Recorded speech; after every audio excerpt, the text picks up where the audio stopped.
that he has tried very hard to do something better than the budget that was delivered by President Obama and tried to cut back on these deficits.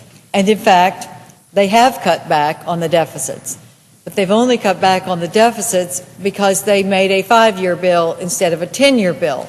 And that, Madam President, is a problem because if you take this 5-year bill and you extend it 10 years, it's still going to have the same impact. And the impact is that this budget is going to double the national debt in 5 years, and it's going to triple the national debt when it is taken out to its 10-year maximum.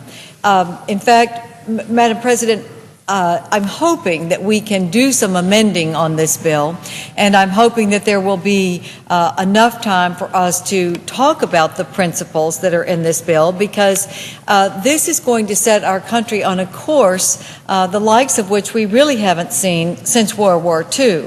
In fact, the Obama budget creates more debt than under every president from George Washington to George W. Bush combined. That's the 10-year budget that was put forward by the administration. By 2019, under this proposal, the public debt would exceed 80% of GDP. That's more than twice the historic average and the highest since World War II. We have looked, since we have been in this financial crisis, at the models of the past when we have been in recessions and even looking at the Depression. And there are people who have taken the Roosevelt model. But really, when we have looked at the historians' viewpoints of the New Deal, in 1941, federal debt was only about 40% of the GDP. Today, the national debt is at 57% of GDP. And so I think we're looking at a very slippery slope here. In fact, it was said on March the 20th by the nonpartisan Congressional Budget Office that the dimensions of the debt problem in the president's budget are that it is 1/3 more, actually.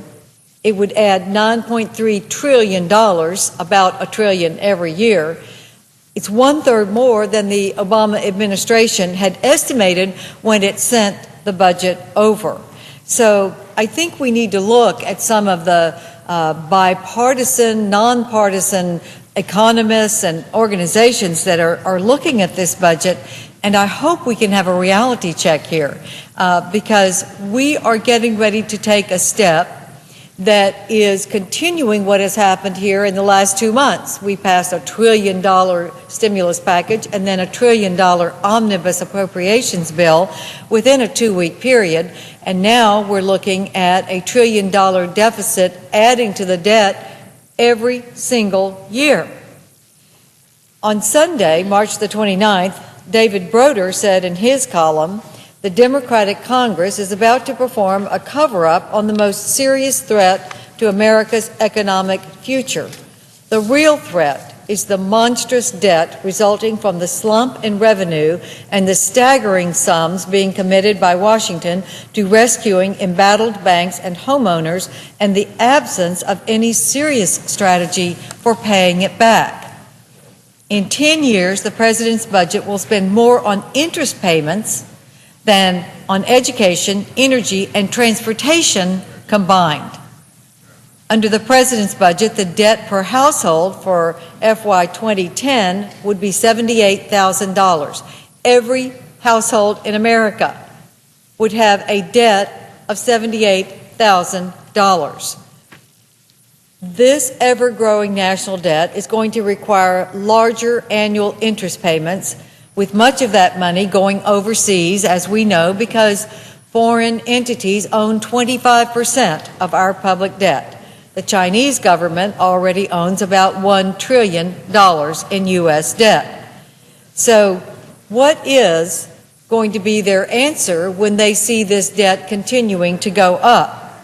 Well, many of us are concerned that they are going to either say, we're not going to buy any more debt, And then we would really be in a downward spiral from which I don't see a recovery plan.